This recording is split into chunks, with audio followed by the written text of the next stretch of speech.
believe it is our responsibility to resist the injustices done by government in our names. We pledge to bring about freedom and peace. Another world is possible, and we pledge to make it real. This is Anarchast.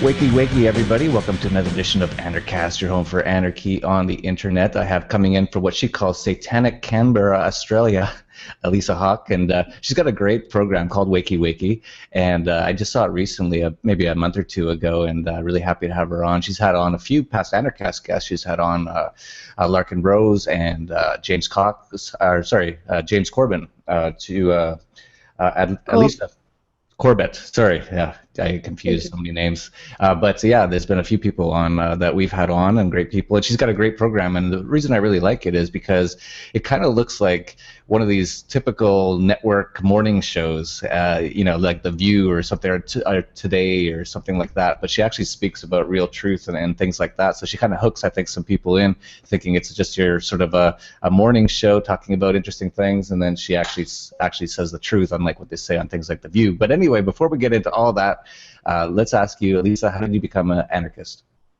Hi, Jeff. Thanks for having me.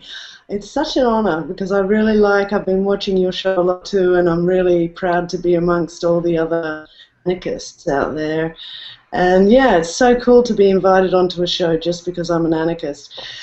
Yeah, how did I become an anarchist? I believe everyone's an anarchist because, let's face it, we all treat laws like guidelines. You know, if you come to a red light at 2 o'clock in the morning and there's no traffic around, you're not likely to sit there and wait for it to change. Plus, we all do what we want to do when we want to do as long as we don't get caught. So really everyone's an anarchist. It's just that a lot of people pretend that the state's a great thing for whatever reason, and I usually find that the people who are really into the state are being paid by the state. So, or some sort of corporate entity which really is clobbering the state. So I think we're all anarchists. I've always been an anarchist, but I do credit my wonderful parents, well, especially my dad. Well, my mum too. When I was a really young kid, they always said to me, even if everyone in the school says one thing and you believe another thing, then stand up. It's okay to be one person believing in one thing, even if everybody else says the same thing. And, I'm really glad they taught me that, because I've spent about the last 15 years being the one person who argues a position against almost everyone I deal with, friends, family, strangers. I'm sure you're in the same boat. Yeah, actually, not too bad. Because about a year or two ago, I actually just decided to not even talk to anybody who isn't an anarchist anymore. So almost all my friends, everyone I know, are just anarchists. So it's much better. It removes a lot of stress from your life. So it's actually quite rare when I actually speak to anyone who isn't an anarchist. So I don't get into too many debates, because we generally agree on almost everything.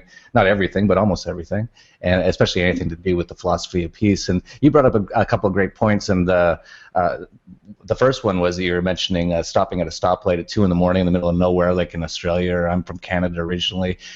Nothing makes me feel more like a slave than sitting at some red light, and you can see for like 10 miles in any direction. There's not a car on the road, and you still kind of are scared to go through it, because in Canada, for example, many times I would just go through it, and there'd always be these cops who'd be hiding behind some sign or something and pull you over. I even had one time in Canada, you won't believe this. This was like minus 40 centigrade or Fahrenheit. They're actually the same at that level. I know that because I'm from a place where it gets to minus 40 quite a bit. And I pulled up to this train tracks, and it started dinging, and the post came down. And it's in the prairies of Canada, so you can literally see for like 100 miles in any direction, and there was no train. So I just went around the thing, and as soon as I did, there was a cop sitting there behind a sign, and he actually had a controller to actually make the things go down. And I don't know how long he expected me to sit there. Like, is there a certain amount of time, like an hour, 2 hours? I must sit in their car and just laugh about all the power trips they're on every day. Yeah. Yeah, it's just brutal. And What did you return to sender with that fine, or weren't you that hip back then? what's that? What, when they send you the fine, did you just write return to sender and I just set forget what that? I did, but I don't think I paid it. I know that. I've rarely ever paid any of those tickets. I usually just, now I live an international lifestyle, so I always give them a driver's license from a different country that I'm in, and then they can never really do anything, so that's a good way to Well, get around it. my experience in Australia is I've lived in one, two, three or four different cities in Australia over the last sort of 15, 20 years. I had $6,000 worth of parking fines in Queensland. I never paid. Then in Victoria, I had $12,000 worth of parking fines after 10 years there. And I was moving to Sydney, so I wrote to them and I said, you know, I've got $12,000 worth of fines, and I can pay $25 a week, or I'd like to actually sign up for community service. I'm just letting you know because I'm moving to another state. And they wrote back to me and said, your $12,000 fines has turned into $30,000 because we have $18,000 in court costs. I shouldn't really be telling the world this, but I figure that I think that the way we can change fastest is if we're honest. And so they said to me, you have 10 days to pay $30,000. And I was like, well, even if I hired all my best girlfriends and pimped them out, I couldn't make $30,000 in 10 days. So I started to realize the ridiculousness of their demands and the inequality. You know, the fine is the same price whether you're a lawyer on $200,000 a year or whether you're a single mother or whatever. So I just recognized the system was ridiculous, corrupt, and so I didn't pay it, and I moved to Sydney about a month later, and I changed my driving license from that state to the other state. This was, 12 years ago when I had a driver's license still. And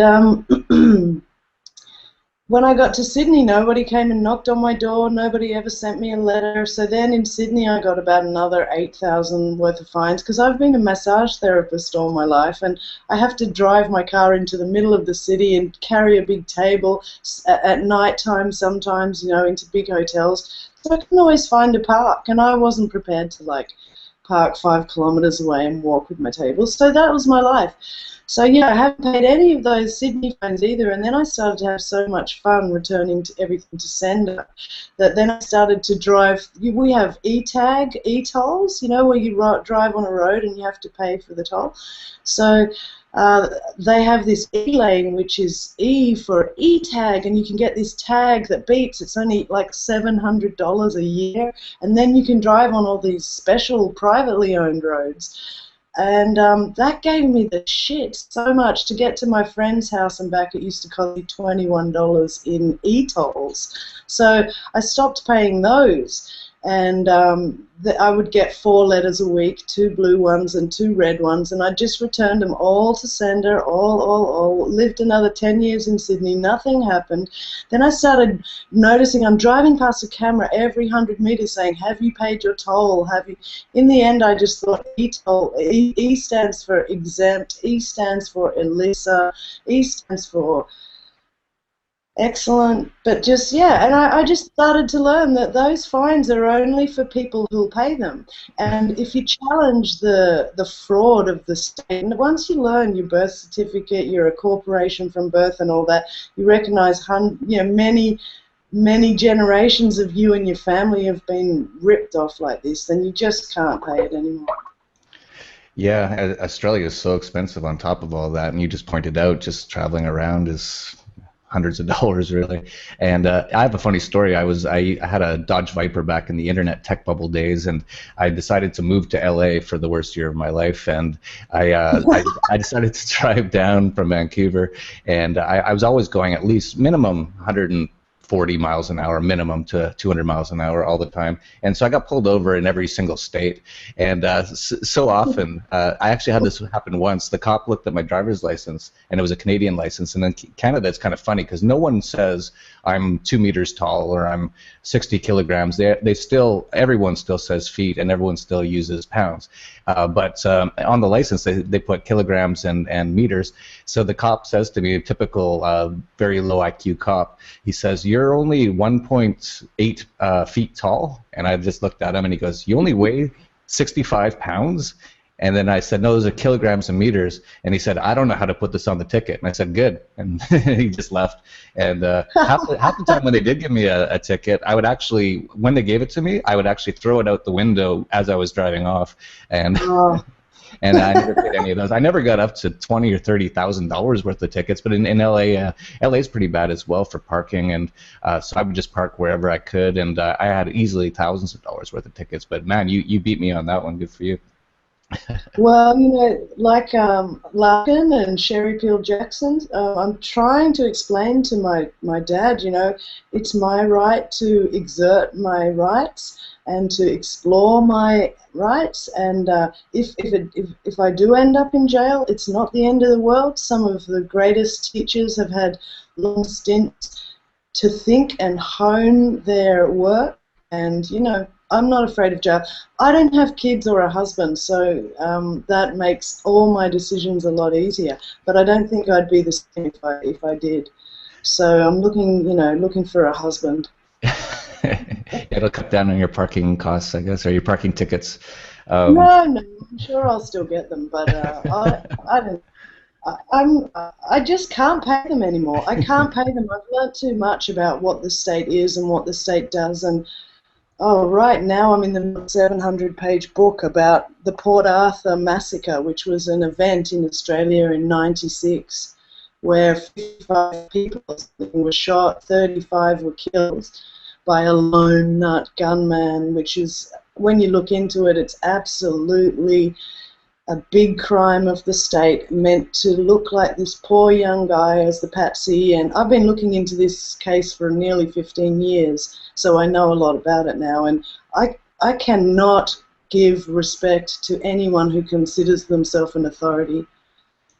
Yeah, me either. And you brought up toll roads earlier, and I don't mind private toll roads. Actually, I like them. I prefer that all roads be private. But unfortunately, in the world we live in today, they usually are working with the government to get some sort of monopoly, and then they have some sort of, then they have these really excessive prices. And it's so funny because if you talk to your average statist, they'll tell you that the reason we need government is for roads, but there you are in Australia, and there's only one road to take, and it's a private one, but it costs you hundreds of dollars. Yeah. Well, that's it. If I went to my friend's house and didn't use the toll roads, it would take me about 3 hours. If I used the toll roads, it would take me about 45 minutes. But what it was all about for me was learning to face my fear and to literally walk through my fears. The first few 20, 30, 50 times I did it, I was afraid. And, you know, every 100 meters they have a sign saying, "Have you paid your toll? Have you paid?" And I thought after a while, they should only really have to ask you once. You're aware that you're being filmed. So I was always waiting for a cop car to pull up beside me and go, "You're that girl who never pays her tolls. You're coming to jail." And then in the end, I even was driving an unregistered vehicle through those cameras with all my fines, and, you know, I guess I'm just lucky. Yeah, I think you are. In the U.S., I don't think you would go that long. They'd definitely SWAT team you and no-knock raid you if you had that many parking tickets. Yeah, well, I've never really been able to work out why I've been left alone, but I used to be a comedian, and I sometimes think that they leave some people alone a bit more than others, because maybe they're aware that some people can shed more light than they can get out of, shed more light on the whole fraud than the little amount of money they're going to get by hassling me. You know, $30,000 isn't a lot if the opposite of that is that I come on shows like this and make 400,000 people think about it. And I know that you haven't had 400,000 views on this yet, but give it a week.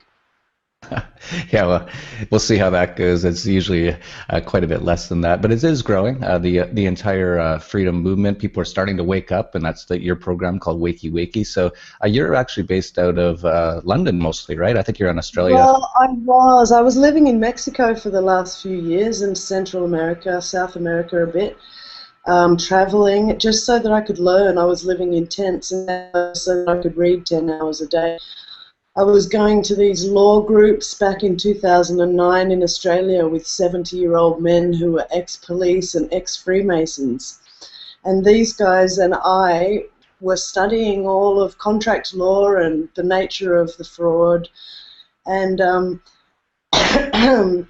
I really wanted to read and read and read and not have to think about paying rent and all of that. So I went and lived in a tent on a beach in Isla Mujeres, off Cancun down there in Mexico. And I taught yoga 1 hour a day, and that paid my rent on my tent. So I've been reading a lot the last 4 years, and then I heard about David Icke starting The People's Voice, and he was somebody who I trusted because I'd read a lot of his work over the years, and so I didn't even get a yes. I wrote to them 12 times asking for a show, and they didn't even write back to me. And I still just caught a plane from Mexico to England, and then when I was there, I wrote to them more, and they still didn't write back. And then after I'd been there a month, they said, "Do you want to come in and tell us what you'd like to do?" And I was like, "Yeah." So I went in and I told them I want to do this show, and it went really well, but I only got 5 episodes in before management decided that they couldn't let me go live anymore because they were afraid of what I was going to say, which just gave me the absolute shits to the eyeballs. Because one, I was worried about what the management thought I was going to say. But I tell you what, that organization, there's some good shows coming out of it, but the organization, I am no longer associated with. Sadly for me, Wakey Wakey is now going to be done like this, like you and I are doing. I'm not going to have the studio and the lights and the 5 people to push the camera buttons and all that, but hopefully I'll still make some semblance of a good show. I have an interview lined up with Joy Camp tomorrow, so I'm really excited about that. That's cool. Do you know I've seen some of their videos, but I don't know them. They're just hilarious, and they're doing some really great waking up stuff. They just did a great video on Obamacare, and the new Cadillac commercial one is really funny. They really get it, and they put it in a funny way, which is more than I can do, and I'm supposed to be a comedian, so I'm in awe of those guys. Yeah, well, they always say if you're going to tell people the truth, you better make them laugh or they'll kill you, and I think that's generally true. And yeah. I think you don't even go into this kind of work until you are over your fear of death. For whatever reason, maybe you have a spiritual philosophy that you know you don't die when your body dies. You've lost your ego's attachment to your own skin. I don't know what it is, but I really think that it's a sign of a deeply faithful person when they will follow their own truth above their own safety. Yeah, that's a really good point about fear and about philosophy. My own personal sort of take on it, or my personal story, is that it's probably about 20 years ago that I decided that I wanted to get over all my fears. I didn't have a lot of fears. I've never really been a fearful person. But I've always just looked at life as being something that I should try to enjoy as much as possible. Try not to hurt anyone, of course. And whatever happens, happens. It's not like I'm trying to live like for 1,000 years or 100 years. I'd rather live a shorter time and have more fun than live some plain life and not do anything and be really safe and don't leave my house. And so I've had a few experiences during my life, and actually a lot of people think that when I sank my boat in El Salvador that was a life and death sort of a moment, but actually I wasn't scared at all. I was already over all my fears at that point. I was just enjoying the moment. Once I was in the water, it was just a really beautiful night once the storm stopped, and I was just lying on my back, actually kicking my friend, my ex-girlfriend at the time, on a surfboard because she didn't want to be in the water, but I was just enjoying the moment.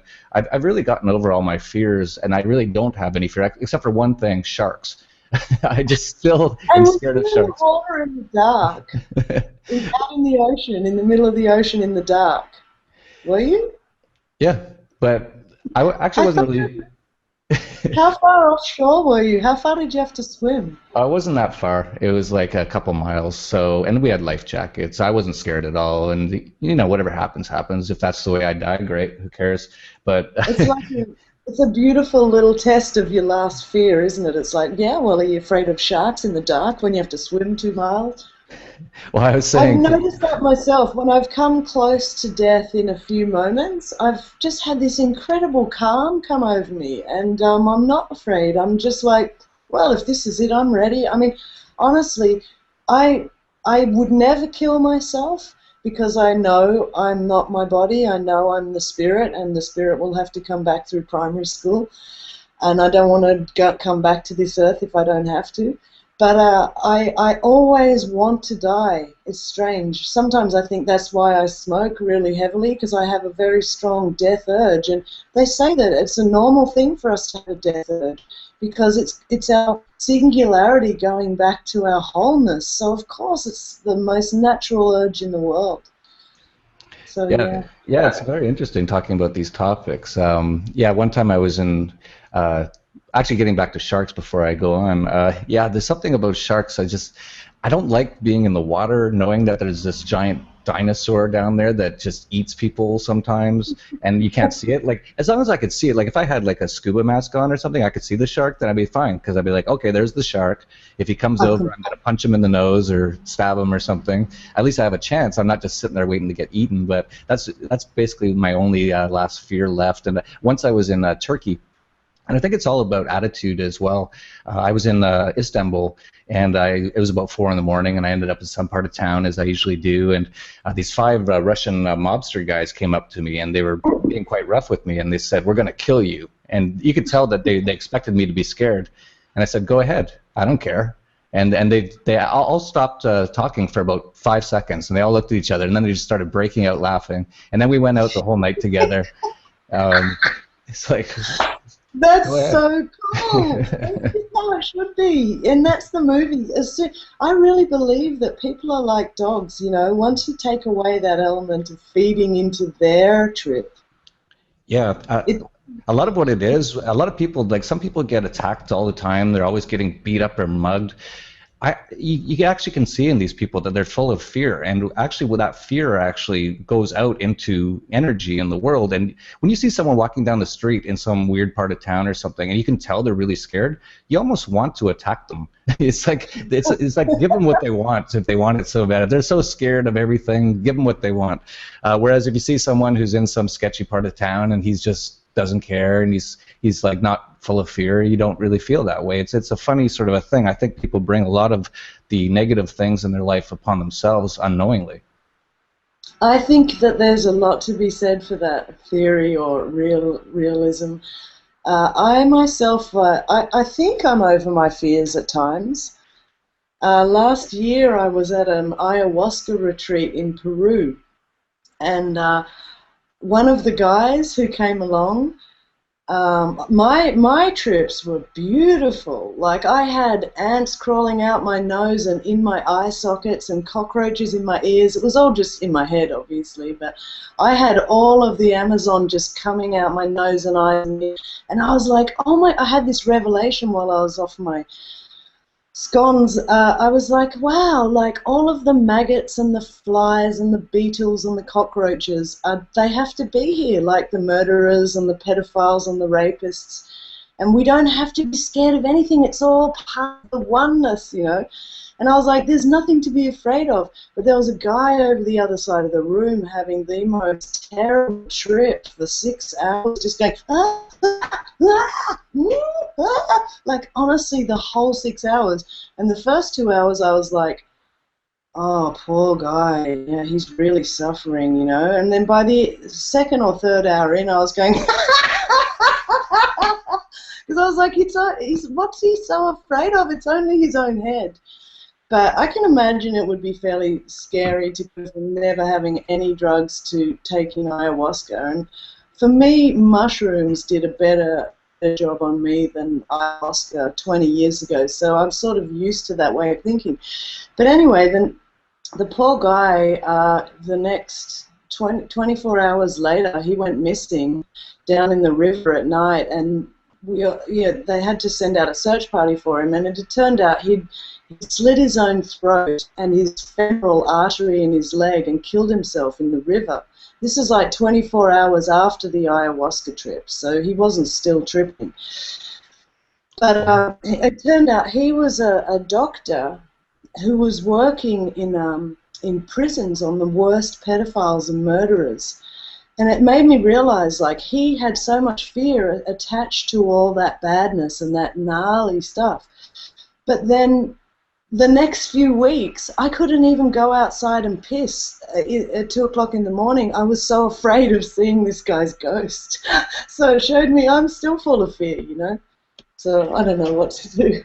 Yeah.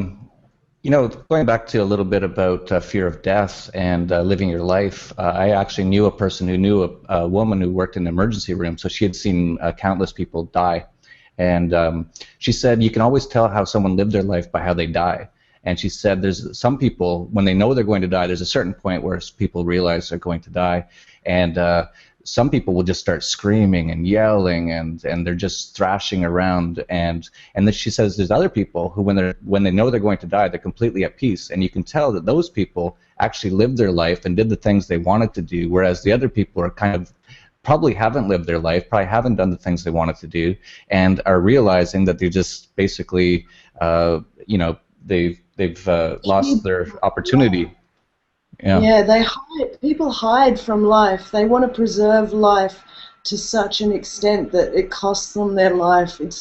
But you know, I don't want to judge anyone because each to their own, and I'll probably be in jail next week. But I personally really, really want to. I always try and. Well, I know that it's a spiritual experience. I know it. I proved it to myself. I was born and raised on Darwin. Luckily, I didn't have a religious upbringing, but my religion was Darwin and evolution, and it wasn't until 10 years ago that I realized the Freemasons completely sponsored Darwin so that we would all get this idea in our heads that it's survival of the fittest, dog-eat-dog world. If you don't step on your friend's head, he's going to step on your head. All this crap so that we will put up with being ruled over by certain people who think that they actually are superior, which is impossible, Jeff. How could anyone be superior to me? No, but really, when you look at, when I, like, pointing out to my brother today, like, are you okay? Are you sure you're okay with certain people having the monopoly to use weapons over you, depending on some arbitrary? Are you really saying to me that you want to go on like that for the rest of time? And I can see the thoughts sort of going across his head, but... Yeah, it's funny because I've never actually seen a dog eat a dog, but it is funny though because dogs eat each other's poo, but they don't eat each other. I've seen them eat a lot of things. I've never seen them eat another dog. Exactly. But it's sort of true though what you're saying about fear, and so many people have this fear of so many things that they think that they need someone to protect them, and that's where the whole state thing comes in. And I really think there's two things in life. A lot of people say there's love and hate. I think hate's a different thing. I think there's love and fear. And once people get over fear, they can go more towards love and have compassion. They can also have faith in other human beings to not, destroy them if they don't have some guy with a gun protecting them at all times who they don't actually. It's fine if it's a bodyguard and you actually pay him, but this really crazy notion of government is insane in my opinion. I can't believe people still think this is a necessary evil. It's a totally unnecessary evil. Man, I recommend everybody out there goes and has a look at the Port Arthur Massacre in Australia, and when you see them set up several gunmen and pretend to make it look like one retarded guy. You know, one of the best shooters in Australia's war history from the Vietnam War came out and said that wasn't an amateur shooter. He shot like 17 people in headshots, first shot, shooting from the hip, right-handed with these massive guns. It's a total... Once you look at that, you realize government is not protecting you. They are willing to kill anybody to get their next agenda through. And people are slowly starting to see, like, my sister-in-law and brother are both lawyers, and they toe the line and they've got kids, so they live a pretty nice life. And but she was just talking to me about the TSA screening in, or just screening when you go through the international airport, and how they tried to take 3.5 or 4-year-old daughter off them to be scanned on her own, and she wouldn't let it happen. But, you know, most parents would just be like, yeah, do whatever you want. And the more you learn about how many sick people are out there, organized gangs of sick psychopaths who get off on getting together and laughing about the fact that they are doing the opposite of what they should be doing. Like, that's all evil is. It's just knowing what good is and going, fuck it, I'm going to do the opposite. You know, and I've met people like that now. I came across some of them at the People's Voice who were, they're pretending that they were wanting to help, but really they're just selfish and, it's crazy stuff. It's really hard for us to comprehend because we don't live like that. We wouldn't. But there are people out there who are hurting so much and are feeling so unloved and so rejected that they just, the only thing they can do with their life is to hurt others, to sort of take away a little bit of their own pain. Yeah, it's really sad, and I almost do feel sorry for them in a way, but it is sad that people think these people are trying to help us. A lot of these people have just been damaged and hurt, and the society that we live in, this very state of society, is very uncaring. People say, oh, government's good, they have welfare. Well, welfare doesn't help anyone. It destroys people, it destroys families. They say that the government's here to protect us and help us. They're totally not, and you just look at the world around us, and if you have some marijuana in some state in the U.S. where it's illegal, you're going to get your door knocked down, you're going to get roughed up, you're going to get thrown into a cage so you can't even support your family anymore. These things are heinous and horrible, and unfortunately, and you made a great point that. Many people don't understand how these people are, so they don't think that there is people like that in government. But a lot of the people who are like that. And you brought up the TSA as well. And I have 2 kids, a 7 and a 9-year-old, and they're at that age where they're talking a lot about Disneyland. And I'm like, well, you better pick either Japan or Hong Kong, because we're not going to the U.S. I would not put them through into the U.S. For the exact reason you said, because if they took my daughter aside and said, we're going to search her and I can't stop it, I don't know what I would do in that situation. So I don't want to put myself into that situation. Yeah, keep a close eye on your kids at Disneyland. That's what I suggest. No, I went to, being Australian, Disneyland was this wonder world on the other side of the world, and I must admit I always wanted to go there and see that purple castle. And in 2003, I went there with my boyfriend, and we drove into the underground car park at the Disneyland in Anaheim, and I couldn't go in. I had this energy come over me. I couldn't go in. I can't explain. I've never not been in anywhere, I don't think, apart from, I don't know, the janitor's office at school because he was a pedophile. But I could not go into Disneyland, and I think that says a lot, So be careful when you take your kids there, but have a fun day as well, and have a hot dog for me. Yeah, well, I felt the same way. Something about it seems kind of evilish to me, especially in Anaheim there. And I just don't want to even go anywhere near there. But kids are kids, and they see all this stuff, and they want to do it. So. How do you deal with being the bastard who ruins everything with your level of knowledge about what's going on? Well, actually, I have a great relationship with my wife and my kids. That my wife's an anarchist as well, and so we get along totally on philosophical ideas. And my kids, the way I've raised them is very unschooling, very peaceful parenting style. So I'm just an advisor to them. I don't tell them what they can or cannot do. I just advise them. And because I've given them so much great advice, they really look at me as a trusted advisor. Now they'll come and ask me questions because they're like, hey, do you think I should do this? Can I do this? And I'll just give them my advice. Like, I'll give you an example. My 7-year-old daughter recently, actually it was about a year ago, she's only, 2 feet tall or 2.5 feet tall, I don't even know, 3 feet, I guess. And she was on a 9-foot ledge, and she said, I'm going to jump off. And I said, well, you can if you want. I really would advise you not to. And she said, why? And I said, that's pretty high for, you're pretty small. You could, break your ankle or something. And she said, really? And I said, yeah, it's totally possible. I said, why don't you try it from 5 feet first? And so she did, and that was fine. And I said, try it from 6 feet now, and she did. And I said 7 feet, and she got up to the 7-foot one. She said, no, I don't think I'm going to do it. That 6-foot one was pretty close to actually hurting.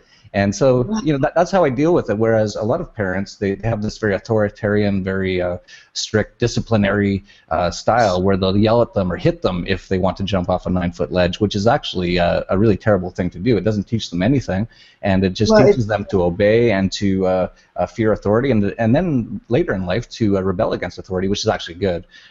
Yeah. Look, you're talking to me. I was brought up watching my mum with my brother's kids makes me realize why I'm such a freaking anarchist, because my mum is a total authoritarian. It's like, you can do this, you can't do that, you can put this here, but make sure that's there. And my brother is really happy for Grandma to be like that, because my brother and his wife really aren't big on discipline in that regard, and so they're happy that the kids are sort of being taught to say please and thank you from the Nazi grandma we've got here. But there's a part of me that I can already see these kids are 8 and 10.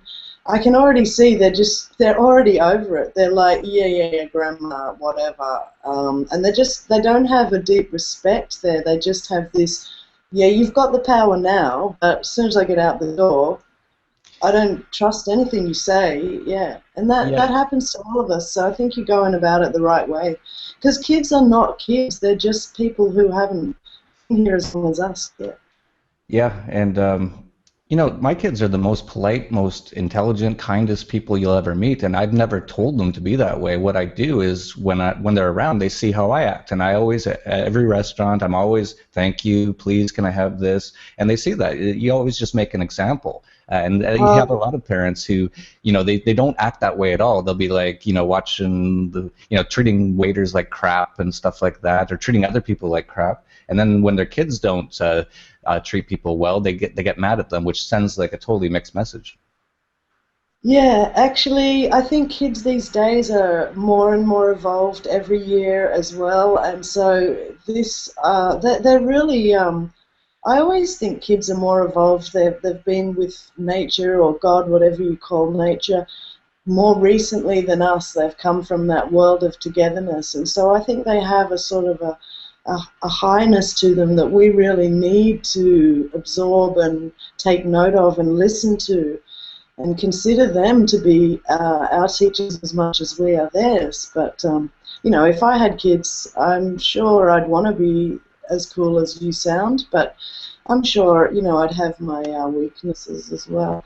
Well, of course, nothing's perfect. Everyone has their moments, and there's, life isn't totally easy all the time, and there's definitely problems that arise from time to time and things like that. But I think the more peacefully you deal with them, and the more caring that you do, and less violent and less aggressive that you do, the better. And it's really interesting how.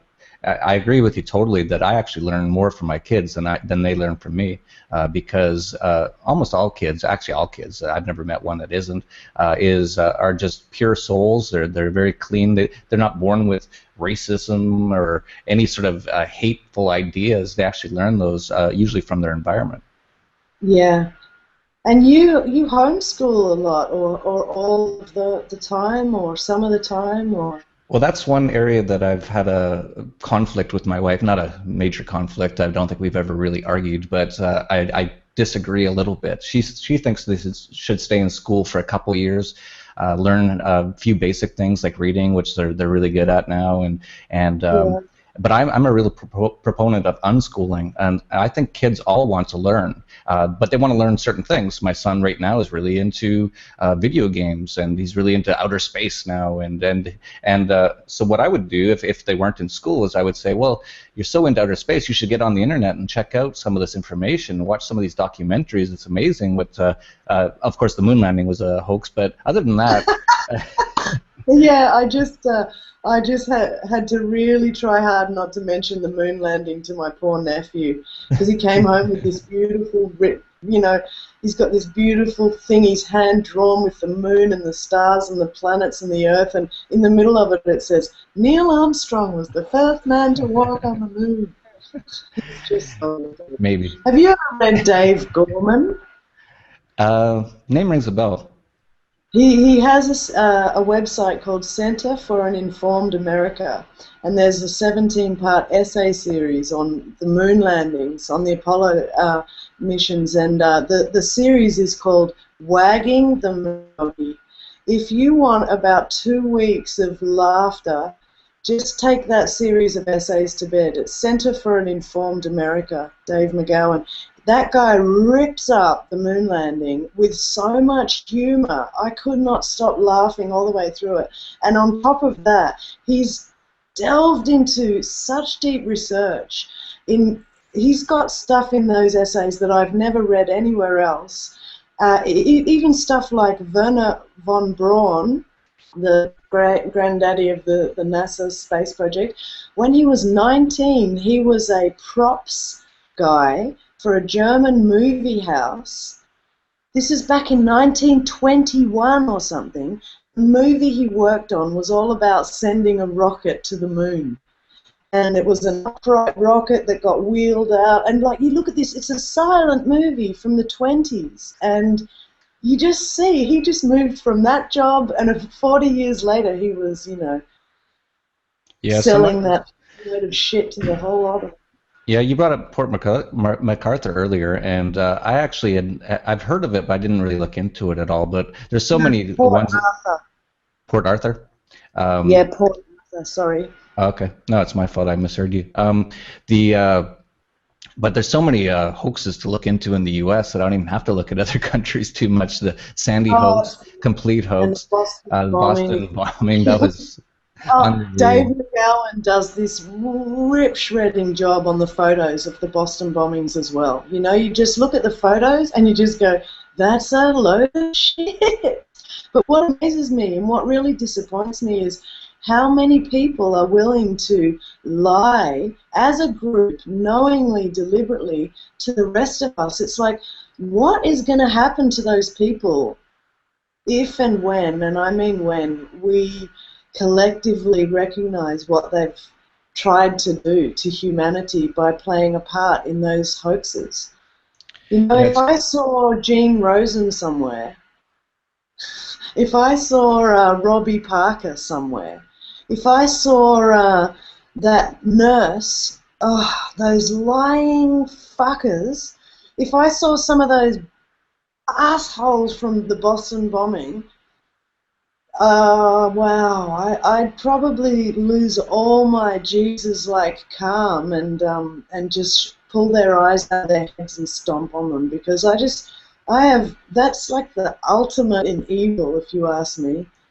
Yeah, the one thing that I think is going to happen in the next few years is because of the internet, some of this stuff is going to get out. And what I would say to some people watching this program right now is, if you're a younger person, you're not sure what you want to do, look to people like Luke Rudowski and go out there and actually find these people and confront them. Not violently, of course, but ask them questions. Try to catch them in their lies, because there is so many lies. That Sandy hoax, that one father, did you see the one where he was laughing and laughing because he didn't know they were on air yet? And then the guy says, okay, we're on. And then he stops laughing and he starts to like fake cry and go, oh, I lost my son. All of the parents that I saw interviewed, obviously there probably wasn't even any real kids killed, except that I believe one kid, Noah Posner, was in an open casket. So God knows where those kids went or whatever. I've seen a video suggesting that the kids were really that age 5 years ago, and now they're grown up, and it's going to be fascinating over time, over 20, 30, 50 years, to see how they did this. Who, you know, these kids that have been sold into using their life to be liars in this scam, they probably have no idea what they've done, but, you know, the adults faking the Boston bombing and stuff, that's totally conscious. They get a big payback for that. And I hate to think of what the karma is going to be like, but karma is something that I have faith in. It's amazing. I'm just reading about this Port Arthur Massacre. The defense lawyer that was supposed to defend the guy who was set up as a patsy, his name was John Avery. He is the world's worst defense lawyer on earth, but, you know, it's hard to be a defense lawyer for somebody the whole country thinks has shot 50 people. But 5 years ago, he ended up in jail for fraud. He'd defrauded 50 clients or something like that, up to $500,000. And now he is in the same prison in Tasmania as this guy who is serving 35 life sentences. So it's like karma's a bitch, isn't it, you know?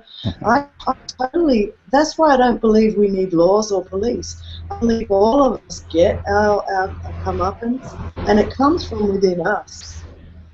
Yeah, I totally agree. I really believe that a lot of these people who do really heinous things, and usually it's the government, but even regular people who do heinous things, they never really profit from it.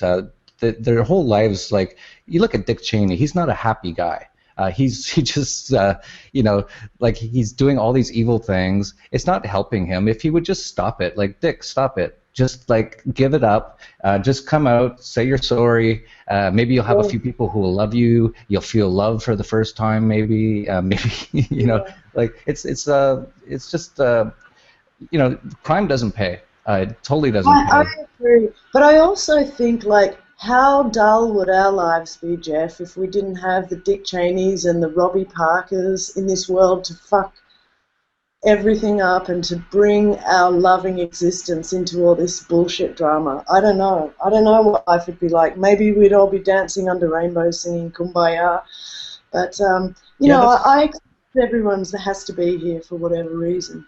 But I feel for them. I feel for people who are so empty that they think external things are more important than self-love. And the self-love from knowing that you have integrity, that's my favorite possession.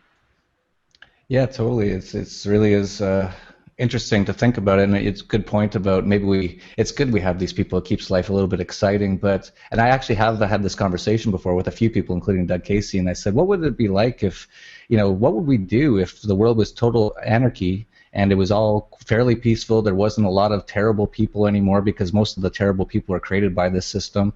And we both just sat down and we were like, we're not sure. We'd have to, you know, find something else that we thought was interesting to do, and you know, but I don't think we're going to run out of anything too soon. Like sadistic sex or all sorts of role play. Like, honey, when you come home from work today, can you pretend you're a bitch and that you want to have sex with my sister? Because I'm sick of everyone being so nice. Yeah, I think we have to create some fun role-playing games or something. I'm already bored of being so friggin' good all the time. I want to do dark stuff. I like it, but not for the government, you know. I just want to do it for fun. Because we all are dark and light, and we all have to have those shades, you know. But I won't do anything at the expense of my integrity, because I like liking myself. I've done things in my past where I really suffered because of what I did, so I don't want to suffer anymore. Yeah, that's a good point too, because a few times in my life I've done some things that I'm not too proud of. Nothing big. It's usually something really small, like not tipping a waiter one time or something, or you know, something like that. And for years afterwards, I think about it and I feel bad about it. So like, I don't even want to do anything that goes against my moral integrity, because I know it's just going to just haunt me forever. And I'm just, you know, I'd rather not. But I think it's a good point that maybe we do need, you know, bad and good things in life to keep things interesting. Or, you know, I always thought about that about heaven. Like a lot of the really religious people say, oh, I can't wait to get to heaven. It's all harps and everything's perfect. It's like, well, that'd be boring. Yeah, exactly. And you have to live there forever? Oh my God. Where's the hookers and the tequila at? I've heard stories about people who, a guy called Dannion Brinkley, he died 3 times. I don't know if he's real or if his story's real, but he got struck by lightning twice, and then he had a heart attack, and he's been literally pronounced dead 3 times. And he was a total redneck. He calls himself an asshole. He was just a bastard to everyone. And he came out and said that the heaven for him was the very beginning of death for him. I've just got to plug in my computer.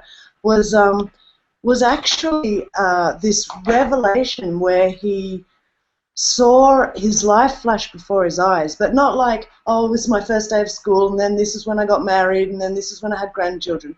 When he saw his whole life flash before his eyes, he saw every second of every minute of his life, and he remembered every person that he had not made eye contact with on the street in passing, every cruel deed, but he said it was the littlest things that bothered him most. How outrageous. Just wait 1 second. Yeah, go ahead. Yeah, it's really interesting. I've never actually died before, as far as I know, not in this lifetime, and so I don't know. But I do find those accounts quite interesting. They're definitely never that boring. These people who have had near-death experiences, they definitely.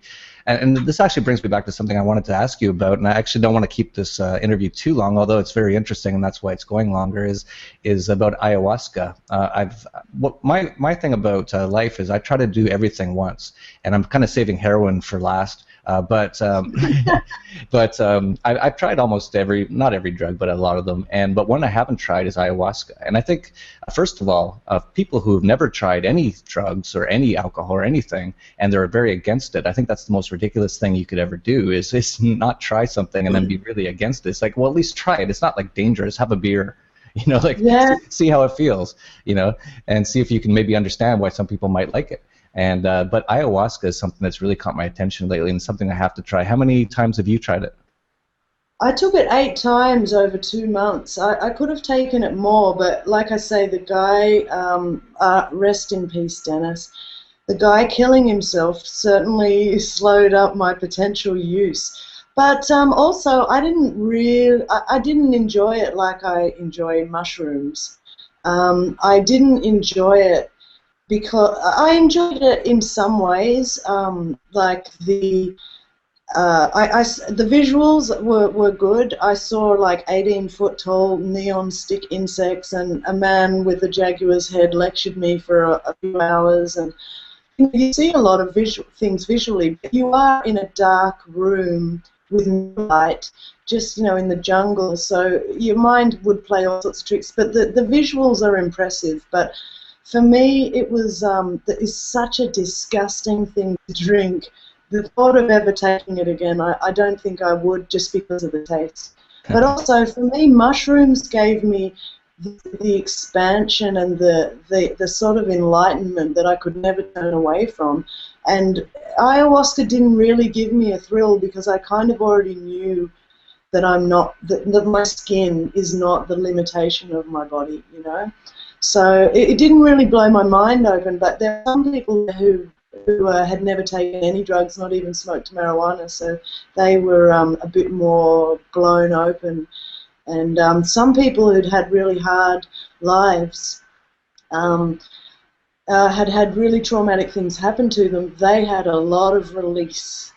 But, while they were releasing, people had to chase them off into the bush and hold them down in the mud so they didn't do whatever. But yeah, it's a wild combination of 2 plants, and I recommend it to everyone once if you like changing your consciousness, for sure. But I wouldn't personally. It was a hard time in my life, and I wouldn't recommend anybody go halfway around the world to hang in a bed full of ants in the Amazon jungle when you can just get mushrooms everywhere. Mushrooms are beautiful, and they come out of a cow's butt. Yeah, I've done mushrooms a few times. The last time I did it, I was in Tokyo, and funny thing about Japan is that all drugs are super illegal. If they catch you with even marijuana, it's like execution or something, which is completely ridiculous, of course. But mushrooms are totally legal. I don't know if they are anymore, but they were 10 years ago.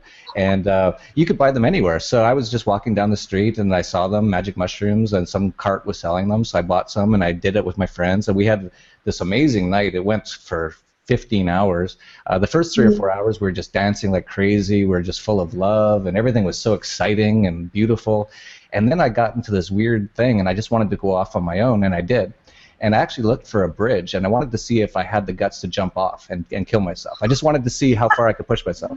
And so I found one eventually. I found one eventually, and I went up on it and I said, "Do I have the guts to do this?" And then I thought, "No, I don't think so. I don't want to do this right now." And then I went to this park, and there was these homeless people, and we're having these bizarre conversations just with our minds. And I don't know if he was hearing me, but I was hearing him. And then I ended up taking off most of my clothes throughout the rest of the night, and I was in my underwear on the Tokyo subway or whatever they call it.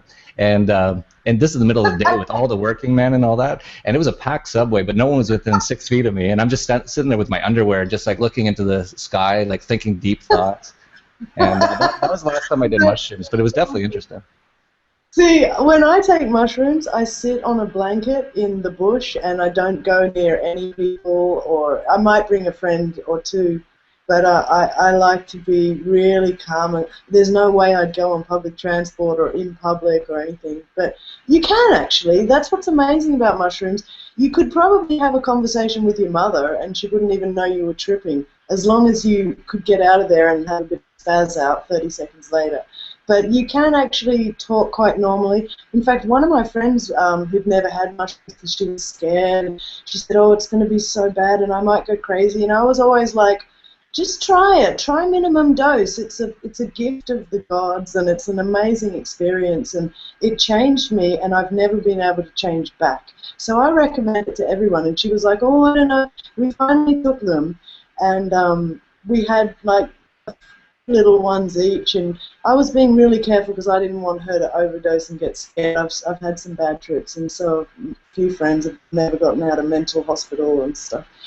So anyway, we're tripping off our heads at this beautiful festival at 6 o'clock in the morning, and she's saying to me, "This is like the best multivitamin I've ever had."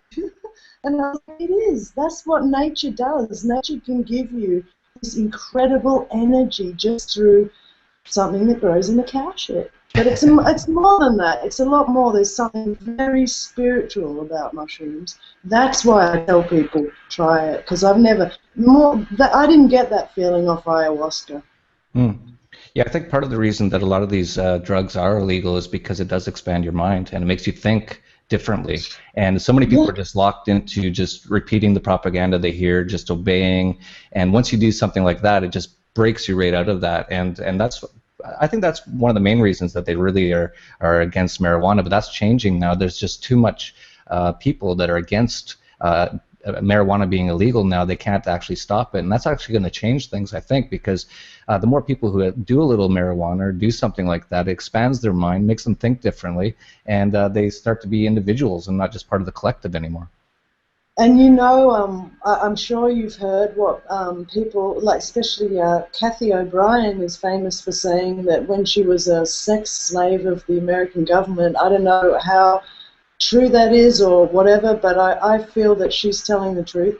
She says that's the one drug she wasn't allowed to have, marijuana, because it stops you from being mind controlled. It really does break down the programming, and I feel that may be one of the reasons why I'm still so adamantly not myself, is because I've always been a very gung-ho marijuana smoker. And you know, for years I hated myself. I used to punch myself in the head. I used to ring Lifeline and go, "I'm going to kill myself because I'm a drug addict." Then I started to research marijuana, and I realized, oh well, it's helping the anxiety. It's probably turning back the cancer that I'm giving myself from smoking cigarettes. It's helping brain processes, digestive processes. It's helping in about 7 ways in my body. So it's not such a bad thing that I crave to smoke it, and daily if I want to, you know. And like I say, I'm not unhappy with myself. I'm happy with myself. So I just tell people, look, I don't have regrets about what I've done. I'm not telling you to do it, but I'm enjoying the way I'm living through my life.